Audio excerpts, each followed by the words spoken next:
Bonjour, la gauche change en France et en Europe depuis que Bruxelles est rentrée dans le jeu économique. À l'heure du vote du budget 2015, Manuel Valls n'hésite pas à toucher aux seuils sociaux, à l'assurance chômage, à la flexibilité, constate Le Monde, faisant sauter tous les tabous, complète Libération, ainsi les allocations familiales. Le PS fait le forcing pour les moduler selon les ressources des familles. Le gouvernement plus prudent ne semble pas fermé à l'idée, mais ce sera en tout cas un gros changement puisque c'est un élément de la politique nataliste du pays, basé sur l'universalité. Si le Parti socialiste tend cette perche, c'est que d'autres orientations du budget sont encore plus polémiques à gauche, comme l'idée d'une réforme de l'assurance chômage avancée par le Premier ministre, sans doute pour calmer Bruxelles, qui voit rouge sur les comptes de la France. François Hollande, toutefois, n'est pas loin de voir rouge lui aussi. Son point de vue diffère. Ce n'est pas à un moment où il y a un taux de chômage élevé qu'il faut réduire les droits des chômeurs, disait-il au début de l'année. L'humanité, en tout cas, prévient, ces débats ne sont pas de gauche et les syndicats pourraient manifester leur colère à l'idée seulement que l'on touche aux droits sociaux.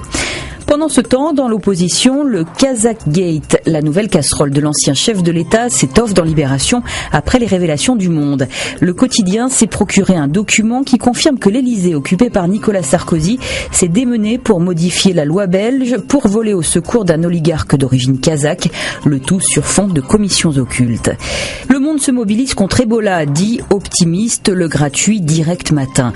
Pour sa part, la Croix s'est rendue en Guinée, au cœur de l'épidémie, non loin de la frontière avec le Libéria.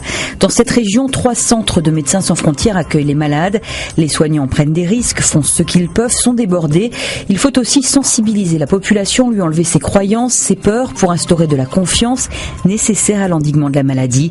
Ici, tous attendent des renforts de la communauté internationale avec impatience.